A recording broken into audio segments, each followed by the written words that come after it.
Hello and welcome back to episode 5. We got one for each finger now, an episode for each finger now of the Flop Sports Podcast. Count them up, Danny. 1, 2, 3, 4, 5. All right, but I believe you might have a little song selection for us. Yeah, my old high school band.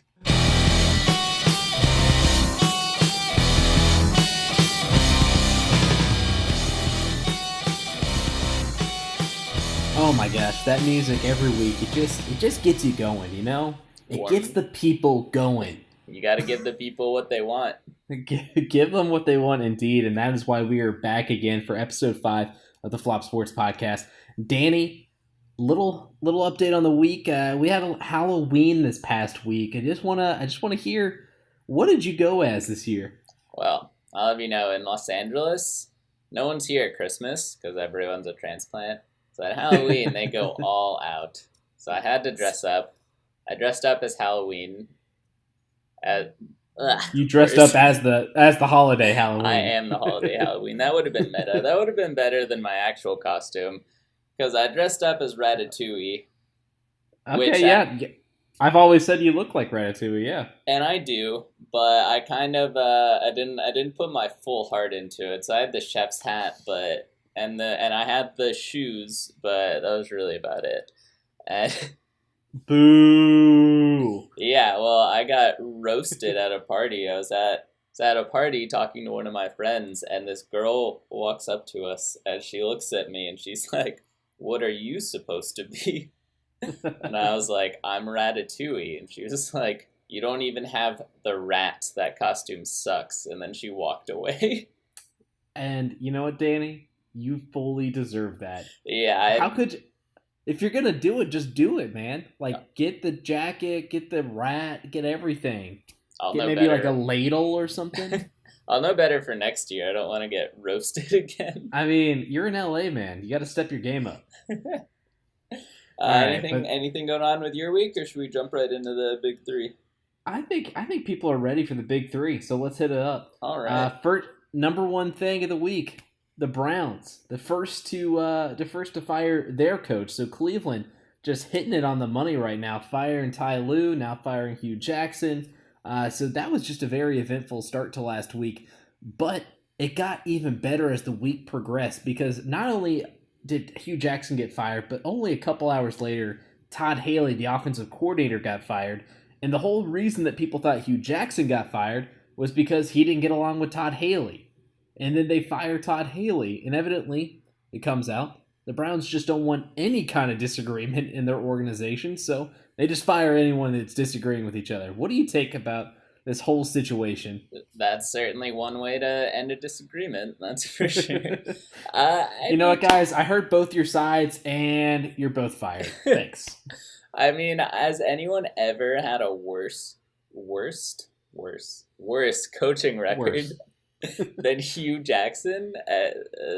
I mean, he totally deserved it, but this is the same thing with the Ty Lue situation. If you knew you didn't like the guy, why not fire him before the season started? Like, you knew what you were getting. They're not going to surprise you, I can guarantee you that. And so I don't see why you let Hugh Jackson get in this far, or why you don't just let Hugh Jackson finish out the season. I believe, the reason that came out, because Hugh Jackson turned this into a little media firestorm, going around to all the different shows, including our least favorite, First Take, and your favorite, my least favorite, Give Me Cold Pizza, not First Take. But he went on there, and he was talking about, evidently he got fired because of disagreements on what to do with one Baker Mayfield, and wanting to run a more college-style offense for Mayfield to allow him to perform at a high level. And, I gotta say, I don't really see the point. I don't see why that's such a disagreement on their part. I don't know. What do you think? Yeah, well, not only that, but it's considered pretty unanimous. Everybody assumed that the Cleveland GM forced Hugh Jackson to hire Todd Haley. And now Hugh Jackson is out here saying that Todd Haley and some of the other hires this past year were his guys and his hires. And he lost me there, you know. I never felt bad for the guy, but now I'm anti Hugh Jackson. He just lied about all these hires that he had nothing to do with. Yeah, I mean, this is definitely his last head coaching job. You don't bounce back from this. You don't bounce back from a winless season, a 1-win season, and then whatever you want to call this season with, they actually have, a decent amount of talent, but I just don't think Hugh Jackson, he might get an offensive coordinator job again, but he is done as a head coach in the NFL. But not done in the NFL. We got Battle of the Goats, they called it.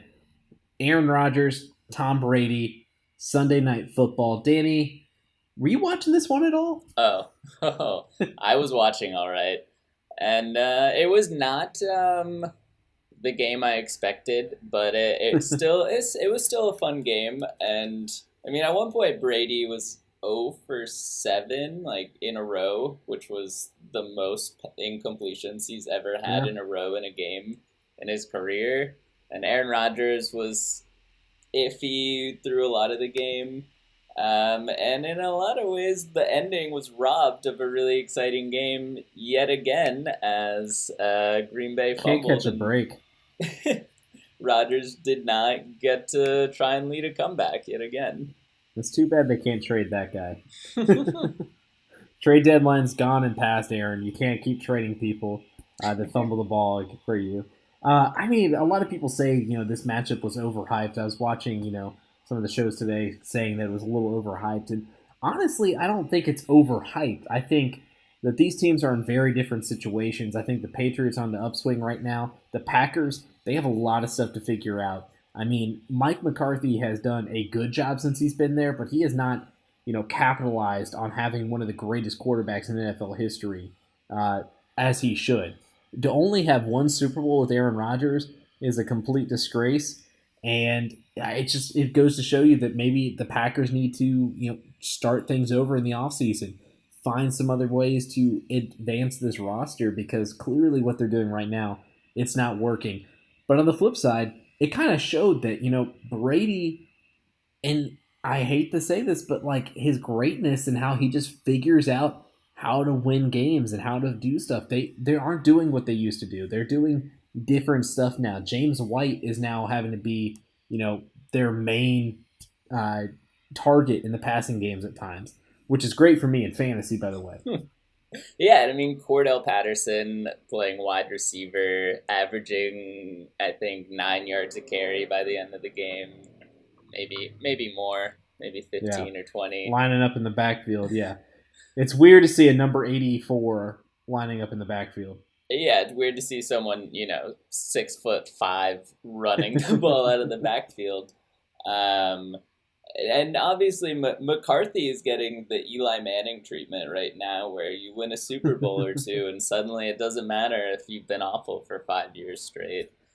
Yeah, exactly. I think I agree with you. I mean, like, everyone's always praised McCarthy as this great coach, but it's like, is he really a great coach, or is like Aaron Rodgers, just carrying the team? Like, this is my thing about this is Tom Brady, I feel, would be a lot similar to Aaron Rodgers' situation if he didn't have Bill Belichick. Like, you gotta have both to have this Patriots dynasty. There's no doubt about that. Like, if Aaron Rodgers had Bill Belichick, I'm sure he would be winning 5-6 Super Bowls. Yeah. No, that's a good point. But the debate's hotly contested between the two quarterbacks, and someone came in firing before and after the game with some hot takes. Can you guess who that is? Oh, gosh. Is it that guy that used to be on that really bad show, First Take? Donovan McNabb? No. It's it is Skip Bayless, who, I'll read these first ones. Before the game, he said, and I quote, Aaron Rodgers has a better receiving corps, better running game, and a better defense than Tom Brady, yet Brady is 6-2 to Rodgers 3-1 because Brady is far more valuable than Rodgers. Follow that up with, thank you, Aaron Rodgers, for finally stating the obvious. Tom Brady is the GOAT. All Finally, right, let yeah. me get this one right here. So my thing first off is I don't think Aaron Rodgers has that much better of a supporting cast than Tom Brady. Like you look at Aaron Rodgers receivers and Devontae Adams is he's he's meh, right? Like he's not great. I mean, you look at Randall Cobb, he's not good anymore. Like what is Skip Bayless seeing with this roster that I'm not seeing? Potential. No, I actually agree with you. I don't think either roster is particularly that stacked this year, I think they're both pretty good. and I mean, I think they're both pretty not good. I think they're both pretty similar. yeah, But if you look at on Brady's side, he has one of the greatest tight ends of all time in Rob Gronkowski. That's he's not the same guy anymore. he's So not no I'll agree with that. He's not the same, but like I still think this Gronk is better than whatever Aaron Rodgers has. he is Jimmy Graham. And if we're gonna say Gronk's not the same anymore, I think we can pretty safely say that that's not the same Jimmy Graham anymore. Yeah, Running back wise, I love James White and what he does. Cordell Patterson, great running The back. Packers thought they had that in Ty Montgomery, but R.I.P. no. So like James White's a great back out of the backfield, especially catching the ball, and he's even showed this year that he can run the ball at a pretty good clip. So I would disagree with that. I think the Patriots defense has always been better than the Packers defense. That's whatever is in the water up there. Whatever Bill Belichick, whatever the secret stuff that Bill Belichick is giving the defense because they never look that good on paper, but they just find a way to be good. Yeah, well, would you like to hear the follow up post game tweets from Skip Bayless? He had a couple I fire. suppose. This one you're gonna especially love. Brings in your favorite player as an analogy. Skip Bayless says, "Loved Aaron Rodgers, the NFL's LeBron. As soon as it looked like he would Oh, lose, melodramatically shaking his right hand to signal the TV audience he was hurt and deserved an excuse, just like LeBron wearing a soft cast on his right hand after getting swept." oh boy, he really knows. He really knows just how to infuriate Are people. you triggered? I am almost triggered. If I haven't fallen for this 20,000 times before, I would be triggered. But I'm not going to fall into his trap because Skip Bayless just says stuff for the like or for the retweet or to get people fired up and to watch his show the next day so they can yell at their television or yell at the app on their phone where they're watching it. So no, I can't even give him the time or place right now because this is just horrible. So The let's move on all to right, all the right. other big game yesterday Yeah. that happened right before that. The Los Angeles Rams losing their first game of the season to the New Orleans Saints. Now, this is the game last week that I looked at on their schedule and I said, you asked me, could the Rams finish the season undefeated? And I looked at the schedule and I said, no, next week against the Saints on the road in New Orleans, that's impossible. That's a no-win scenario for the Rams. And yeah, I'm right. I'm right. You called it. You might be a psychic. I might just be good. I might just be good. Let's call it. Let's call it how we see it. That game was a really good encapsulation of what the NFL is becoming, which is score a lot of points. And if you can do that, you have a really good chance of winning, which is so different from what the NFL was for such a long time with the defense wins championship mantra, which kind of seems non-existent when you look at the best teams in the league. That is. I feel like that is gone until you get to playoff season, and then it somewhat comes back. We'll see if that happens again this year, but yeah, I think right now people like to talk about all the big defensive moves that the Rams made in the offseason. They got Marcus Peters and Ndamukong Suh. They got to keep Talib. They got all these pieces, but they're not really working out. Like the Rams defense has not been the part of their team that has been good this year. That's been the offense of Jared Goff and Todd Gurley. But they got outdueled by Drew Brees. Probably, I would say Drew Brees is the one guy that could go up against anyone in the league and win a shootout.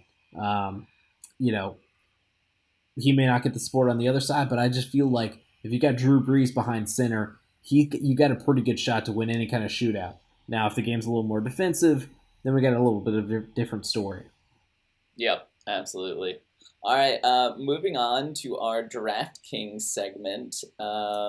Preston, how did you do? Wah. I may have forgotten last week. Might have forgotten. All right, well, that's good. Well, I just want everyone to know I finished 38,000th place, so middle of the pack, but still better than Preston. I think that makes it 2-2 right now. You've won 2, and I've won 2. Yep. And if anyone listening is wants to see how they stack up against me, my team name is Kesha. 1 2 3 4 1 2 3 4. No dollar sign. No dollar sign. Search the current Kesha. And see if you can beat my middle of the pack mediocre results. And I mean, I've been trying to find you on there, and I've never been able to find you. It's probably because you're too low behind me. So I'll just keep scrolling next week. Good. All right, but we did mention this a little bit. The NFL trade deadline has come and gone. Le'Veon Bell is still not reported to camp, so we'll figure out what's happening with him at some other time. But let's go over some of these trades real quick. We talked about this one first, so let's go ahead and get this one out of the way. Aaron Rodgers trading Ty Montgomery, because that's essentially what happened. Then no need to sugarcoat it. What do you think about this? I mean, basically, Ty Montgomery just picked the wrong week to go against the rest of the team and then fail on such a big stage like that. Yeah, but Ty Montgomery's also been a letdown since he got with the Packers, so I can't blame them for letting him go. He had that one season where the Packers didn't have any running backs, and he switched to running back, and then people were like, oh, maybe this guy is actually pretty good, and then he's really just fallen off the face of the earth after that. I'll be interested to see what he can do with the Ravens. I don't really think he's got a lot to offer. Yep. We also saw a couple of receivers: Golden Tate to the Eagles, Demaryius Thomas to Houston. Any thoughts on either of those? I like Golden Tate to the Eagles. This just gives the Eagles another weapon for Carson Wentz. The thing with the Eagles is they haven't had great receivers, similar to the Patriots. And now that you add like a competent receiver like Golden Tate into that mix, and I think he could have a big season there. Demaryius Thomas, this move was made because of Will Fuller, going down for the season in that last Thursday night game, the one before last week. So I don't know if Demaryius Thomas has anything left, but maybe he proves me wrong. And then we got the Rams adding another defender on the defensive line and Dante Fowler. I think this move could be pretty good. I haven't seen how he did yesterday because I was working during the Rams Saints game. I know, working during the biggest game of the day. Yeah, absolutely. And then the last trade that kind of stood out to me was also another Packers trade of Clinton Dix. Because his name is which is is it funny or just like kind of funny? It's just like space in between.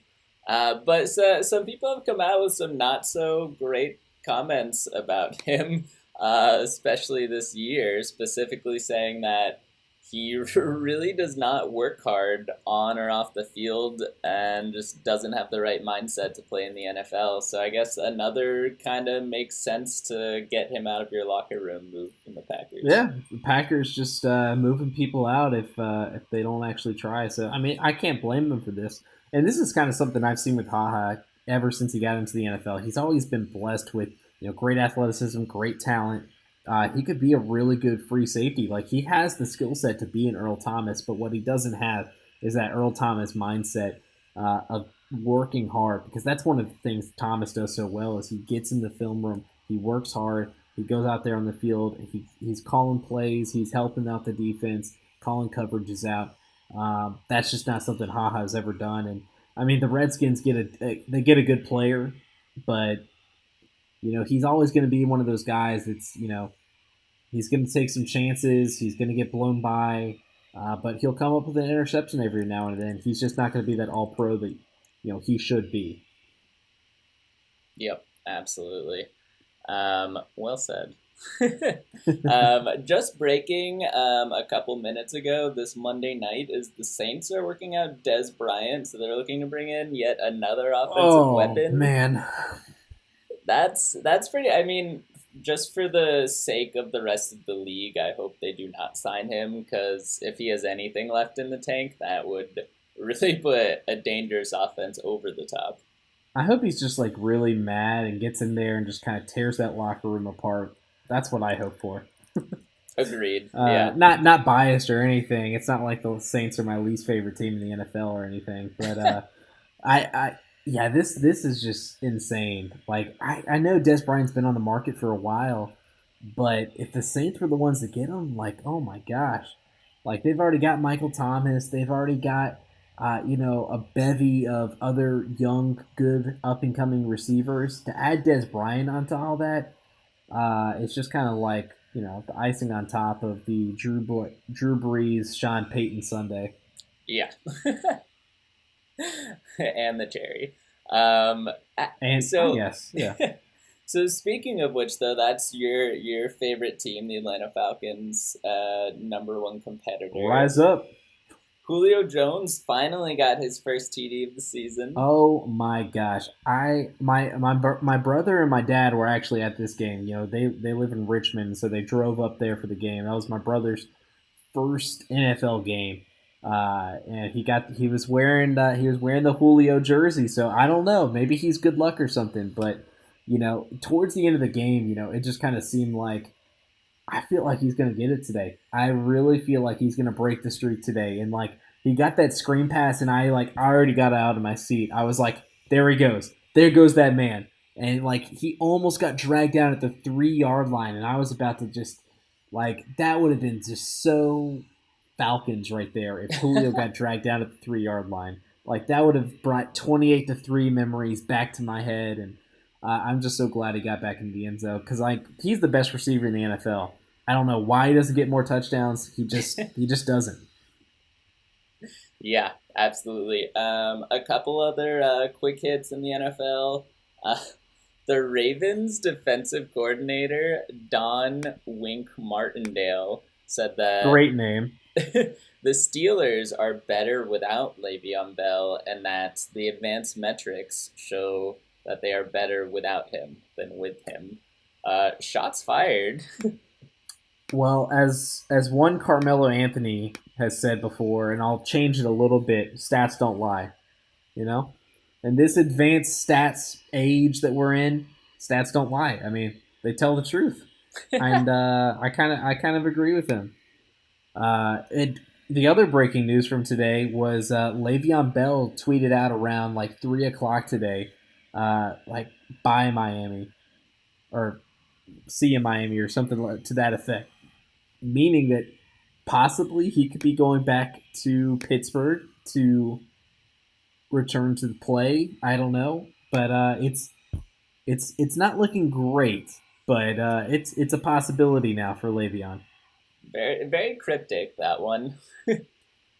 Yeah, I think he faces a deadline of November 13th to report and sign his tender if he wants to play. A lot of people aren't exactly positive that he's going to make it back and do this, but we'll have to see. Because despite Bell's tweets, according to ESPN, the Steelers still haven't heard from him, and their focus is still on preparing the players they have. Blah blah blah. Mike Tomlin talk, but he said a farewell Miami is the exact quote, and he had a little wave emoji in there. So I guess we'll find out this week if he's going back, because he's got to get back by next week. The mystery continues. Yep. Speaking of someone who's not getting ready for their game, the New York Giants backup quarterback, Kyle Lauletta. I don't know if that's how you say his name, but that's how I'm saying it. Kyle Lauletta. He's a former Richmond quarterback. Oh, wow. A hometown boy for you. He got arrested on his way to the stadium after nearly hitting a police officer with his car. I don't know. I don't even know. because like before the season, he was actually in Charlottesville when Richmond and UVA played for the first week of the season. But there's a lot of hope and a lot of hype around him as possibly being the next Jimmy Garoppolo, of being kind of that answer at quarterback for the Giants long term. But after Eli Manning, so I think people were waiting to see if he was going to get his chance out there, and this is not how you do it, bud. Yeah, This and is keep in mind this happened at 8 a.m. He yeah, he does not yeah. want to start for this offensive line and team so badly. He had to start ripping shots at 8 a.m., run into a police officer. Why not? Why not? I can't blame him. I Twenty wouldn't want to seventeen play for Jaguar that though. That's not a bad car. team. um, Also, we had Ryan Fitzpatrick won the starting job. The Tampa Bay Bucks lost, but he still got that Fitz magic. Had I think 4 touchdowns, led a second half comeback. They were down like 35-7, and like he came back and almost won them the game. I mean, Carolina won in the end, but so the Fitz magic is still there. There's just a little bit left. Yep. So I think moving on, we have a segment here about the Browns and some of the awful things that happened to them, but I think they've had enough. We don't need to rag on them too much more. I mean, let's not just get in an argument while our quarterback gets sacked or something like that, Danny. let's just go ahead and move on. But I really want to hear about this next segment. Okay, so when I watch an NFL game, I don't pay for a subscription service and log in and put my password in. I go find an illegal stream and I bring it up and I watch it. And on the main website that I use, which I won't say the name of, there's a little chat bar to the right of the stream. And so there's usually about 10 people on there chatting during every game. And so I took the liberty of screenshotting some of my favorite chats that happened. I have not heard these yet. This first one is about the Atlanta Falcons. Oh no! The username is CheatinTB12. CheatinTB12 says, "Sounds about right. I just moved to Atlanta. I keep hoping they are good, but sadly they are underachievers." Well, call him like I see him. He was not wrong. Second up here, we have someone who's got some comments on LA. They say, nobody from LA watches football. That's why there are more Packers fans at the stadium than Rams fans. I love LA. Followed that up with, Rodgers can always blame his loss on injuries, like always. So clearly that was Skip Bayless's account right there, yeah. That might be Skip Bayless. Evidently, Skip Bayless doesn't pay for cable either. All right, and that's good. Finally, I have a John Gruden update on here, which says, John Gruden is actually making a really tough but secretly genius plan. John Gruden is better than Belichick. This must be like the most secret plan ever because no one else gets it.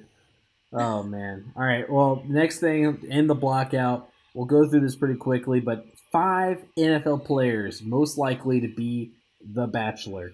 Danny, I know who your number 1 is. Go ahead and say it. I've got a lot of Patriots guys on here, but my number 1 is, of course, Tom Brady. Tom Brady, great. I've actually got another Patriot, my number 1, Rob Gronkowski. I was thinking more like, Gronk's the life of the party, so of course he's going to be on there. Yeah. Who you got at number 2? Number 2, I have an expat who's already dabbled in high-profile dating, Jimmy Garoppolo. Jimmy G just seems like an obvious one. I have him on my list too. I also have Antonio Brown. Ooh. I feel like he would add a little bit of spice. Similar to another guy you have on your list, Odell Beckham. Yeah, I do have Odell Beckham, who, I mean, what could go wrong with Odell Beckham handing out roses every week? Nothing at all. Actually, he might pick the rose instead of a girl. That's the only thing that could go wrong because he does have a thing for inanimate objects. That's true. Number 3 on your list. What made you go with that? Travis Kelce's actually been dabbling in the dating world on TV. I think he has a reality show or something like that. Let me look that up real quick while you go over your next pick. Yeah, I mean, he's my fantasy tight end, so I support Travis Kelce. As we mentioned, I have OBJ. I also have Rob Gronkowski, and then my last and final pick is Cam Newton. He's suave. He's got style. I'd watch him on The Bachelor. That would be fantastic. Yeah. Actually, Travis Kelce he was the Bachelor for his own show called Catching Kelce. Oh wow! So you are right on the money with that. Yeah, like he's perfect for this, and I see this right now that the girl he ended up picking on that show, Maya Benberry, they actually broke up, so he's ready to go again. So wow, he'd be a great. He's already got experience. He knows how to pick. He knows how to go through all the dates and all that kind of stuff. So he's ready to go in this. Travis Kelce would be great. And then my other one is another Steeler player, or I guess a semi-Steeler player, and Le'Veon Bell. Just because I feel like, Le'Veon's always down for a good time. The only trouble is I just don't know if he would show up. He would always keep them guessing.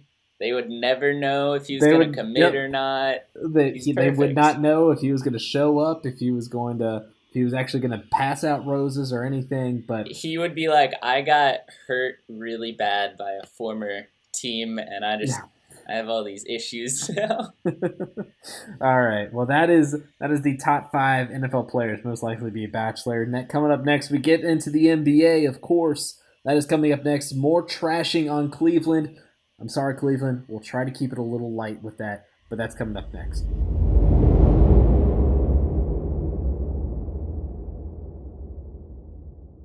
Thank you, ladies and gentlemen, for waiting through that Brita commercial break.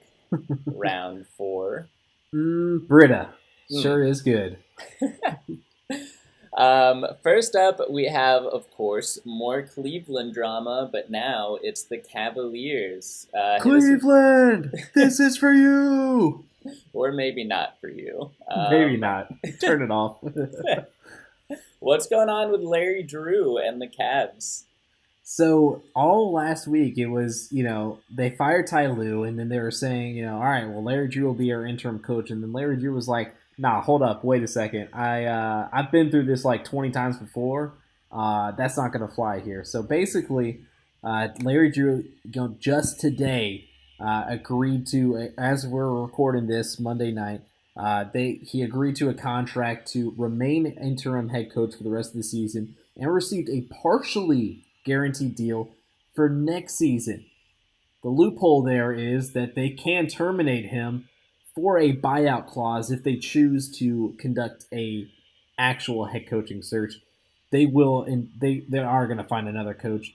Larry Drew, he's actually gotten a head coaching opportunity before with the Atlanta Hawks, but the thing about it is he's never been more than an interim coach ever since then because that did not go well. Gotcha. Yeah, and so what you're telling me is there's no chance for Larry Drew. No, there's no chance. This is basically it. This is his coaching resume. He led Atlanta to the playoffs in each of his 3 seasons as a head coach. They didn't get very far. That's when they hired Mike Budenholzer. And then he spent 1 season as Milwaukee's head coach, kind of in a similar role of kind of a caretaking role, while they try to find a better head coach. They did not. They found Jason Kidd, but then they found the better head coach with Mike Budenholzer. So it's amazing how that works. Mike Budenholzer, just goes and follows up to whatever Larry Drew had before. Yeah, so Larry Drew is a sign of good things to come in the future. yeah, exactly. You're going to hire Mike Budenholzer next, which I hope not for the Bucks' sake. But also this other thing with Jim Boylan. Who was also another previous Milwaukee assistant, if I'm right about that. But he sues the Cavaliers for age discrimination. Yeah, did you read some of the excerpts on this? They're very funny. Go ahead and get him out there, yeah. Supposedly, Tyronn Lue left a voicemail with him, and it said, Jimbo, what up, yo? This is T. Lue. I had a talk with Kobe yesterday. He does not want to pick up your option. He said it's way too much money. They're not going to pay that kind of money for 3 assistants on the bench. And in fact, he wants to go younger at that position and, find someone who's a grinder and younger in that position. Oh my gosh. I mean, yeah, I mean, if Ty Lue's not helping them, that's for sure. Yeah, maybe I'm understanding why they got rid of Ty Lue. I'm actually surprised that that old Jimbo there understood what Ty Lue was saying, because that's some pretty hip young lingo Ty Lue is throwing out there. Jimbo, what's up, yo? This is T. Lue. Like, what, man? Like, man, if Ty Lue didn't get fired for starting the season 0-6, he should have gotten fired for just saying that. Like, what are you saying, man? I don't even know what he's saying. And then he ends it with, so he just said he wanted to go younger at that position. He does not want to pick up the option. Bye. That's brutal, especially for someone to say that you're being paid way too much money. But, okay, so here's the thing with sports.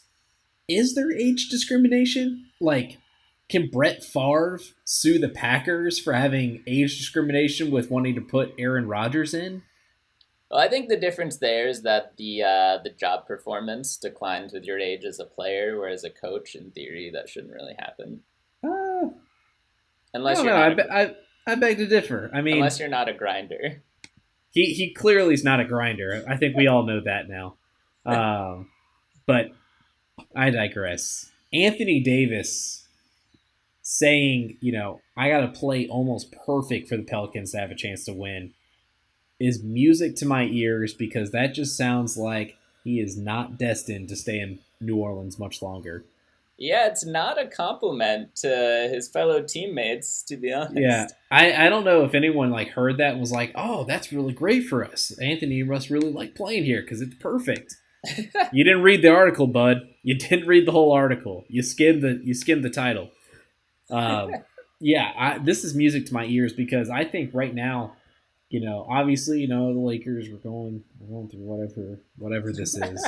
But I think Anthony Davis, not Kawhi Leonard, not Jimmy Butler, would be the best fit for that team. And so I'm kind of hoping, this offseason they find some kind of trade that they can get Anthony Davis with, because I think that would be the perfect complement to LeBron. So this is music to my ears. And obviously, look at it. Look at the situation there in New Orleans. They've been waiting for years to build something around him. It just hasn't happened. This year might be one of the best years so far, and it's, he's having to go out there and score 40 and get 15 rebounds just to get a win. Yep. And you can't blame the guy. I don't foresee him staying there after his contract ends, and that team is gonna be a 7 or 8 seed again, brink of the playoffs right now. I think they're under 500 already after fast start. Their best hope is to play the Portland Trail Blazers in the first round again. Everyone's dream matchup in the West. Yeah. You talk about another guy who's having to carry the team right now, but maybe in a different way, and it actually seems like the team is actually really supporting him. The Milwaukee Bucks, and we're going to talk about teams on the up and up dough. Did I say that right? Or am I Ty Lue? You're a little Ty Lue, but I got you. I appreciate it, but let's talk about those Bucks, because obviously I love the Bucks. I love everything about the Bucks. I love Giannis. I love my boy Malcolm Brogdon repping the UVA over in Milwaukee. What do you think about the Bucks? Are they on the up and up dough, or not so much dough? They're on the up and up dough, and it's in large part due to their coaching shift. They are playing a much more use the 3 ball a lot more, space the floor. A more modern style, perhaps. Don't shoot a bunch of mid-range jumpers, Jason Kidd. Like a 21st century style of game. And It's working. They're playing really well, and Giannis is getting to the rim at will, and he's still a freak of nature and is better this year than last year, and they look really good. Yeah, that's going to keep on going. I can feel it. I actually think, I feel like they're a lock for a 3 seed right now. I don't see the 76ers picking it up. We'll get to that in a second, but I think they're going to be pretty high up there. Klay Thompson had a great week this past week, but it seems like the Warriors are just playing with teams right now, and that's kind of why Klay Thompson was able to catch fire. Say, Yeah, after last year, kind of a down year for them, where it seemed like they coasted through most of the regular season, they are back at it again this year. We've seen a big night from Steph, a big night from Kevin Durant, and a big night from Klay Thompson now. Yeah, so far Steve Kerr has everyone firing. firing on all cylinders.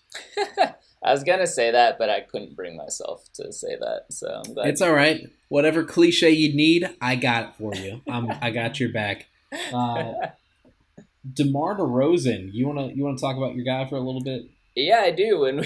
When we were going over dark horse MVP candidates, I said DeMar DeRozan. When we were talking about top 4 teams in the West, I said the Spurs. And you know what? I got laughed at by everyone on this show. Everyone, all of the people on this show.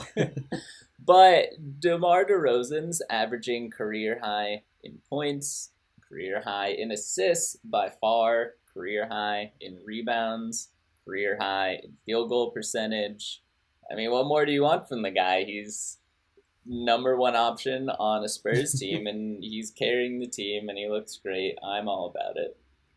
Yeah, I think DeRozan's fine. I always thought, this Spurs team was going to be better than last year's Spurs team because Kawhi didn't play last year. DeRozan is playing this year, so that's my opinion. But let's get into some of those teams that are not off to the best to start so far. We'll start with the Houston Rockets, sitting at 4-5 right now. I do not believe. Yep, they picked up a win. They picked up a win tonight over the Indiana Pacers, but not a great start to them for the season so far. 4-5 overall. What do you make of them all so far? Yeah, I was looking at some of their stats. They're shooting less 3-pointers. They're making less 3-pointers. They're shooting a lot more 2-pointers, and they're making about the same amount of 2-pointers. I mean, this is statistically speaking not what you would think a D'Antoni team would be doing. Well, here's the thing. Who's going to shoot the 3-pointers? Because you got rid of Trevor Ariza, Luke Baumute, and Ryan Anderson, 3 good 3-point shooters. And then you bring in Carmelo Anthony, who is not a great 3-point shooter, and you've got Gary Clark, who is also not a good 3-point shooter, not at all, and James Ennis, who's decent at the 3, but you're not going to get this, large amount of threes. And then the game against the Pacers, they still won the game, but Chris Paul 0 for 6 from threes. I guess his baby finger's getting in the way there, but I mean, it's definitely not the same team. I feel like those moves, getting rid of Ariza and Baumute, are having a bigger effect on them than they anticipated. I do suspect that they'll start to get things around there. So as far as, how worried am I about them, I'm probably about a lukewarm, like a Luke Walton warm 4 or 5 right now. That's probably where I am. A 4 and 5. Yeah, you're as enthusiastic as Luke Walton has ever been. I'm a Luke Walton warm right now. Speaking of another team underperforming, we go to the East. The Washington Wizards, 2-7. They have Dwight Howard back now. What's going on? Why is this team not good? They have a lot of talent.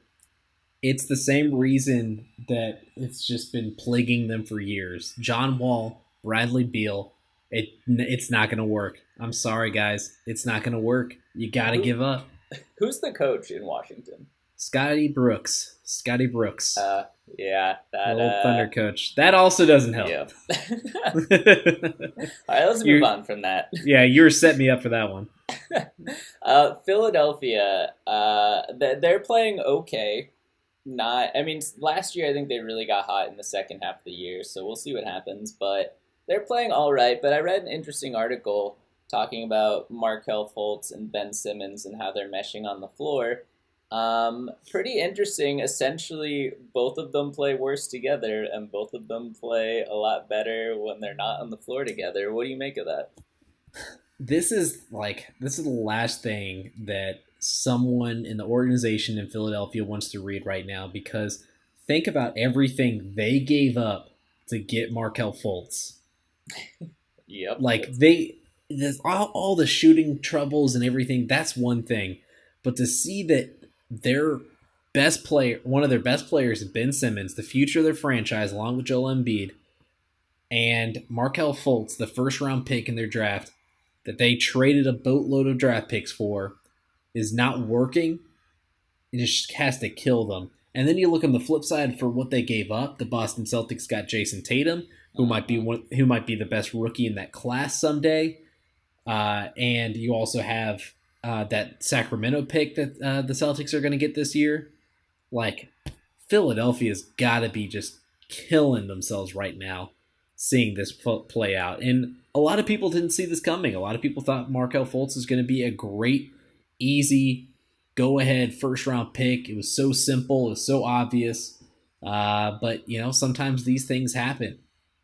Yep. And the other night when Philly was playing the Nets, as Markel Fultz was on the free throw line, they started chanting Jason Tatum at him, which is the funniest insults that the Nets fans could come up with. I think that's the best insult that you could come up with right now. But we'll transfer away from the teams having bad seasons to go to another team having a bad season. But a bright moment the other night against the Utah Jazz. Derrick Rose, 50-point game. Danny, I told you, I have my Derrick Rose poster sitting right there. You never gave up. He's right there. In fact, the only basketball shoes I still own are D Rose's. Do I get injured a lot? Sure, but I think he followed that up with a 2-point game. So averaging 25. Don't get caught up in the minutia of the details, Danny. Like, he had a 50-point game. D Rose, as Tom Thibodeau said before, D Rose can be one of the top players in this league when he's healthy. Wow, I guess Tom Thibodeau has to believe in somebody. There's a report out saying that Jimmy Butler may sit for up to 6 weeks in protest. He immediately came out and denied this, but, what is going on? What? Here's the thing, we look at these two scenarios, Le'Veon Bell versus Jimmy Butler. Mm-hmm. Le'Veon Bell is saying, I'm going to sit out, and guess what? He is sitting out. He's not even in the right city. He is in Miami, until today. But Jimmy Butler, though, is like, I'm going to sit out, and then the next game he plays. And then he sits out the next game, be like, nah, man, I'm chilling out. I'm not playing. You're going to have to trade me. And then he plays the next game. What is he trying to accomplish here? You're not doing a very good job of forcing the T-Wolves' hands right now. Yeah, and then the other night as they get annihilated by the Warriors, he's on the bench waving his towel with the Warriors fans. And it's just, if I were the coach or owner or GM, how is anyone putting up with this? This is, gone from mildly amusing to, very amusing, but also, what? The only thing is, because you look at those 4 first-round picks, and I actually heard this, and it makes a lot of sense. It's Thibodeau, that deal from the Rockets, 4 first-round picks, a couple other guys to make the salary work for Jimmy Butler. It sounds like a no-brainer, sure. But Tom Thibodeau is just so stubborn that he doesn't want draft picks. He wants players. He wants to win now. Dude, take the draft picks. You're dealing with a guy that doesn't make your team better, a guy that when he's out of the lineup, your best player, the future of your franchise, Cat, plays so much better, Karl Anthony Towns. Just get rid of him. You might have a chance to save your job, but the more you let this play out, the more it's going to just blow up in your face. Yep, I'm absolutely with you. Speaking of another situation, though, that is also not in great shape, the Los Angeles Lakers. You're LeBron James. Was reported, I believe yesterday or the day before, that Magic Johnson was, quote, admonished, unquote, Luke Walton. Yeah, What? when I first saw this, I first had to look up what admonished meant, and then and then I was like, "Well, come on, Magic, why are you gonna do that?" Like I think here's the thing, and you have this Zach Lowe tweet brought up, and I'll get to this. You know, Lakers are seventh in offensive efficiency, 23rd in defensive efficiency, with a total point differential of -1. What exactly did Magic expect? Does he think he built a good defensive roster? And a lot of the other reports came out saying that he was more disappointed that he didn't have a good defensive or offensive system yet, Luke Walton. But here's the thing, like, you give Luke Walton a roster pretty much with completely new players, a brand new superstar to work into his plans. He's going to have to come up with a new offensive system. And as we know in the NBA, these things take action over the course of a season. It's not like the NFL where you get everything set in the offseason. This stuff changes as the season progresses, and you figure out more about the team, you figure out more about your rotations, because you're by the end of the season, you're supposed to have everything figured out going into the playoffs, not at the beginning of the season. That's why if you try to fire anyone in the middle of the season, unless it just looks absolutely horrid, like the Cleveland Browns, but if it looks like that, that's when you should fire someone. But you really need to let this process play out, and that's what Magic needs to do with Luke Walton. Yeah, a couple things come to mind. First of all, LeBron's not playing like full tilt. Like he's maybe He's not even playing 50%. 30 minutes a game. He's playing like 28 minutes a game. Yeah, he's not gonna try till probably after the All-Star break. That's just how it's, and that's gonna affect how good the team is. That's just how it is. But having said that, if the Lakers are below 500 going into Christmas, do you think Luke Walton is still head coach of this team? I don't see that happening, but I would say yes. I really think, a lot of people are making a big deal about this, but Magic came out and said himself that, he's not looking to fire Luke Walton. He was just trying to have a pep talk with his coach. The classic Magic Johnson pep talk. All right, Mr. Smiles. we'll, we'll revisit that in a couple weeks, I'm sure, as there are updates. To close out this NBA section, we just wanted to list our theoretical top 3 players each of us want to get a beer with. I'll start. My number 1 is Nick Young, Swaggy P. Enough said. I look at your list and I'm like, you're not looking to get a beer. You're looking to party. You're looking to go full out, buy a tank, drive it through New York City, as one of your other players did. My guys are guys that you would actually just get a beer with. Dirk Nowitzki, first of all. I mean, the dude is German. He's got to know good beer. So I think that would be a good one. Plus, just seems like a cool guy, funny guy to hang out with. Tall, yeah. Yeah. I mean, all these guys are tall. Yeah, but he's real tall. You don't. Oh, okay, yeah. Yep, you're right. Number 2 on my list, Jaylen Brown. I've gone on record many times saying he's the most interesting man in the NBA. I stand by it. We talk Arabic. It'd be great.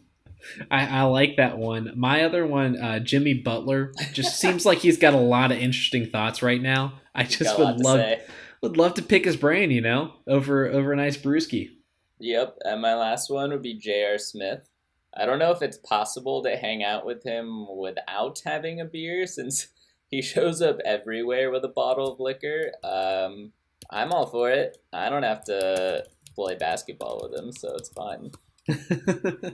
My last one, and I actually put research into this, Danny. I did the research, I found the facts, and he may not be in the NBA right now. There's talk of maybe a return, but he's not officially retired, so I'm still going to count this. But Chris Bosh. And the reason I picked Chris Bosh is because he actually has brewing experience. He's actually learned how to brew a beer from Dogfish Head Brewery. So I think that's got to be worth something when we're talking about guys you want to have a beer with. Yeah, you brew a beer together and then you drink it. That's a top-notch choice. Yeah, And he's I a think that's the dinosaur. way to go. And he's the dinosaur. He is the dinosaur.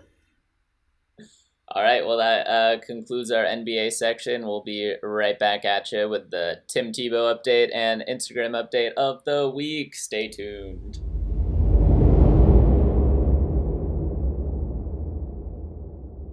Welcome back. Thanks again to our sponsors, Brita. We're loving this sponsorship. That it's almost like they're actually sponsoring us. Brita. Good. Time for everyone's favorite segment of the week. Every week, this is what people wake up in the morning looking forward to. It's time for the Tim Tebow update. Danny, what do we have this week? Yeah, so the Mets minor league Twitter fandom, which is very strong, was DMing me all month, and they wanted to know, is football going to steal Tim Tebow back? Oh, and no. Here's what I have to say. If Denver has any influence in the matter, he'll 100% be back on the Broncos ASAP. First of all, we have a petition gone live on change.org that has over 10,000 signatures and counting I look at it. Oh, wow. They want Tebow back in Denver. Second of all, there's an article that I'll post that really just lists a bunch of people that want Tebow back on the Broncos. Fans. I was going through some of those. That's amazing. I'm full on the Tim Tebow back there. I mean, he's probably the greatest Denver Broncos quarterback of all time, right? I can't think of a better one. I can't think of anyone named John or Elway or Peyton or Manning. Like, none of those guys. Like, Tim Tebow, Broncos quarterback. That's who you think of when you think of the Denver Broncos. Yeah, so fingers crossed this signature gets enough, this petition gets enough signatures to actually need a response by the government. Next up, we have the Elon update of the week. Boom. Elon played Rhode Island and absolutely wrecked them. You got wrecked. 24-21. Our star running back, Jalen Thomas, 222 He's yards. a freshman. 12.3 yards per carry on average. And of course, I always want to call out the kicker, Skylar Davis. He went 3 for 3 on extra points, but only 1 for 2 on field goals. That's all right. It's all right. It was homecoming. Who cares? He could do better. No props from me. Not this week. It was homecomings. All right. How about the Recs of the week, Danny? You have anything you want to recommend to people? Yeah, my rec is it's a TBT.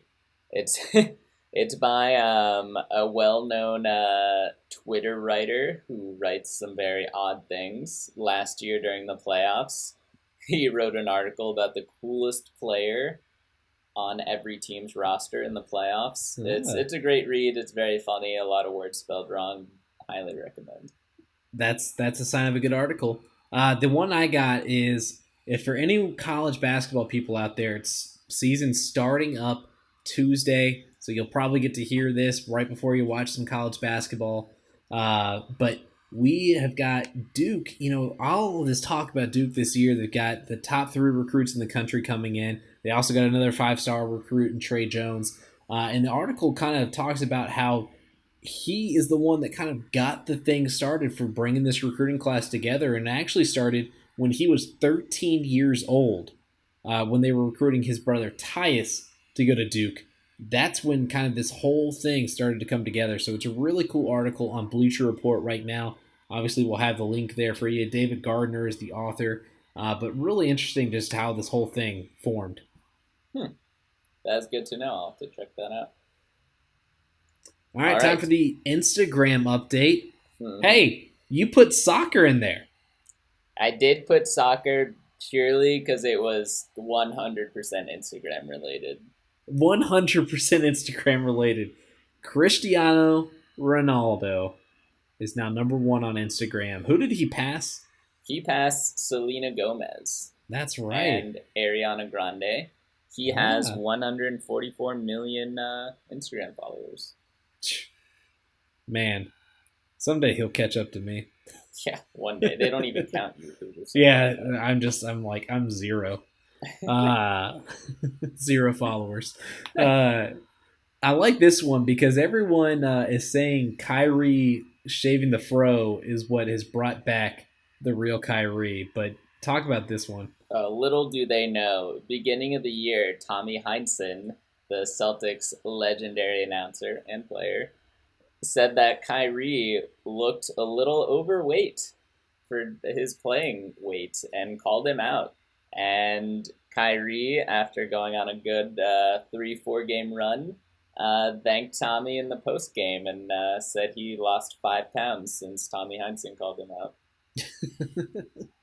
Here's the thing. Like, whenever an NBA player shows back up for a season with like an afro or like a really big beard or something, people just like, oh man, he looks overweight.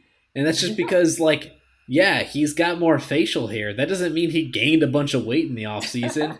Like, people are over the top sometimes. I don't know. I really like this other one down here, Jamarcus Russell. Just when I saw this and when I read this, I was just like, wow, that really truly defines who Jamarcus Russell is. Yeah, do you want to share what's up? Yeah, basically with Jamarcus Russell, the Bleacher Report, thank you so much for finding this and sending this out. But so the Raiders, when they drafted Jamarcus Russell back in the day, the coaches didn't think he was actually watching the film. So what did they do? They gave him blank tapes just to see, is he really watching the stuff? And so the next day he came in, they asked him, if he watched the film, and he was like, yeah, I watched the blitz packages. The tapes were blank, Jamarcus. The tapes were blank. That's so good. That's me at work every day. Yeah. Anyway, yeah, last two real quick. I'll post links to them. There's a video of Tom Brady trying to block and getting leveled, which is always a good time. Great time. And then there's EJ Manuel went on Instagram stories yesterday and just roasted Buffalo, saying that he should still be the starting quarterback. And deleted it. I mean, it's Nathan Peterman, so... I could say what EJ Manuel said, and I'd be right, too. Yeah, because it's Nathan Peterman. Yep. Yeah. All right, let's do this. Weekly sign-off, our 60-second story. Who is our athlete of the week? I kind of like Jamarcus Russell. Okay. I like it. Who'd you have? I was going to say we should do the Cleveland Browns coaching staff. Ooh. All right, let's do that one instead. Sorry, Jamarcus. Go watch some film. All right. So I gotta get the timer. I got this. I'm all over this. And you ready? Yeah, I'm ready. All right, we start. Hugh Jackson and Todd Haley met at the local coffee house just to grab a cup of joe and catch up with each other after, what happened last week. Todd Haley tries to change Hugh Jackson's drink order at the last minute. Hugh Jackson then gets in a confrontation, and then a kind of older man named Jimmy Haslam, who also happens to be the owner of the coffee house, including the Cleveland Browns as well, comes over and says, "What are y'all two arguing about?" Hugh Jackson says, "My coffee is better than Todd Haley's. Get him out of here." Jimmy Haslam takes one look at the both of them and says, "You know what, guys? I think I got a great solution." And Hugh Jackson and Todd Haley were banned from the coffee house. Right on the minute. Well done. Beautiful. That was actually a documentary. I could actually see that happening, actually. So that's great. But that's all the time we've got. A lot of stuff that we went through today. I thank y'all again for listening to the Flop Sports Podcast, Danny. We will be back next week, episode 6. All right. Peace, guys.